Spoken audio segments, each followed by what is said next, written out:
गर्ग संहिता में लिखा है, एक रोटी घर में जब बहू बनाती है, गर्ग संहिता, एक रोटी जब घर में बहू बनाती है और उस रोटी को घर का कोई व्यक्ति गाय के मुख में देता है,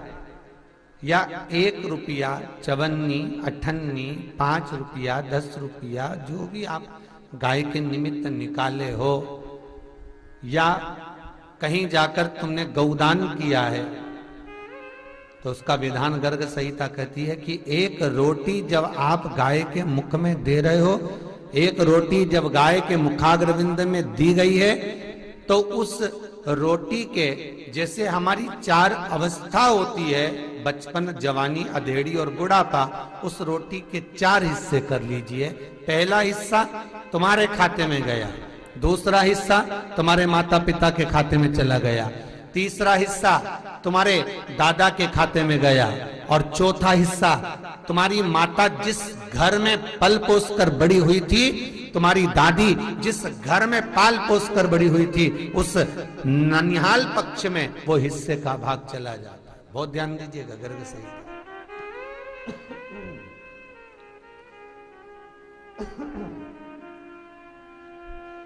गर्ग संहिता।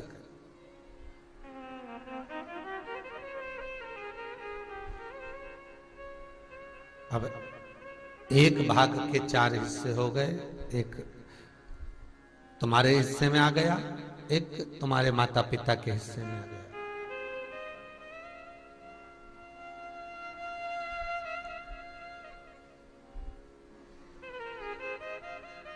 और सहज भाषा में समझ लो, बहुत अच्छी कथा। आज कार्तिक मातम का दिन है और कार्तिक पूर्णिमा भी है आज, तो बड़े भाव से समझना इसको है।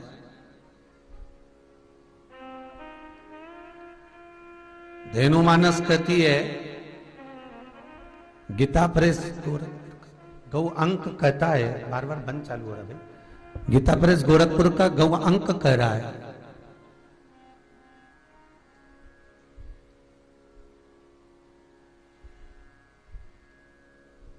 क्यों कहा जाता है कि गौ माता के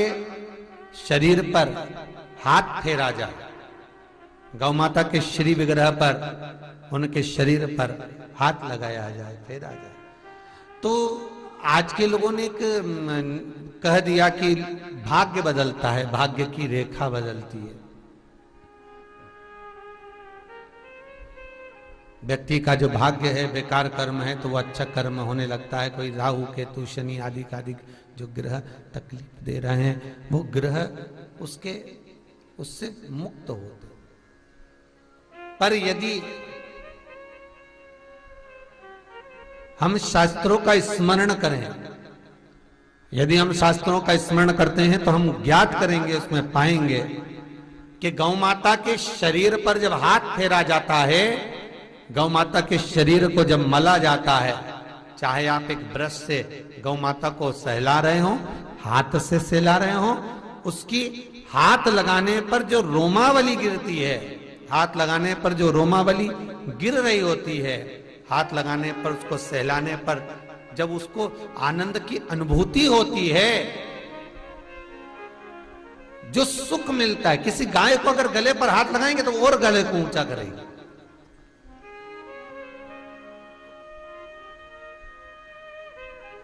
उसके पीठ को सहलाएंगे तो वो और नजदीक में आकर खड़ी हो जाएगी, और नजदीक।